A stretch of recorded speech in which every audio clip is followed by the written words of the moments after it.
Yeah, we got called at 2:30 this morning. We were told to come in. We needed to fly because there was a swimmer 300 miles offshore. They had to leave him due to a hoist failure. So we came in, rushed into our flight suits, prepared the aircraft, got airborne. About an hour before we got on scene, we were told that they lost radio comms with the swimmer, and the last thing he said was that he was losing feeling in his legs, he was tired, he was cold. So at that point we were fearing the worst, and it was an hour until we got there. It was a pretty tense hour, and we got on scene, and the first thing we saw the life raft. We came into a hover next to it, put the searchlight on it, and we saw the rescue swimmer Mike Odom inside the life raft, and he was motionless, and it looked lifeless, and we thought he was deceased. But we put the swimmer in the water. The swimmer swam over to the life raft and climbed inside, and he shook Mike for about a minute or two, slapped him, and we saw Mike's head move, which was pretty moving, obviously. And then Mike was just too incapacitated to help himself get rescued, so we did what we call a double aviator pickup. We put a sling down, and our rescue swimmer straps himself basically to the other rescue swimmer and picked him up that way.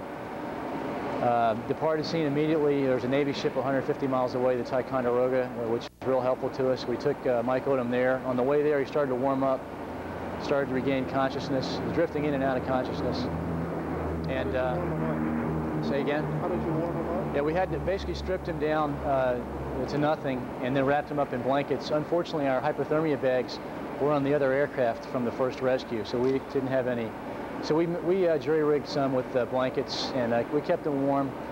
Got him to the aircraft? Say again? You turn on the heat in the aircraft? Yeah, we're all wearing survival suits, and we cranked the heat up in the aircraft to max blast. So we were just we were extremely hot, and miserable, but trying to get Mike warm, so it was worth it. And got him to the ship, and he progressed pretty steadily from there. And then at that point, we had to refuel and go back to the sailboat that was in distress in the first place. So that was another 150 miles back to the sailboat, and we had to go back and rescue the guy off of that.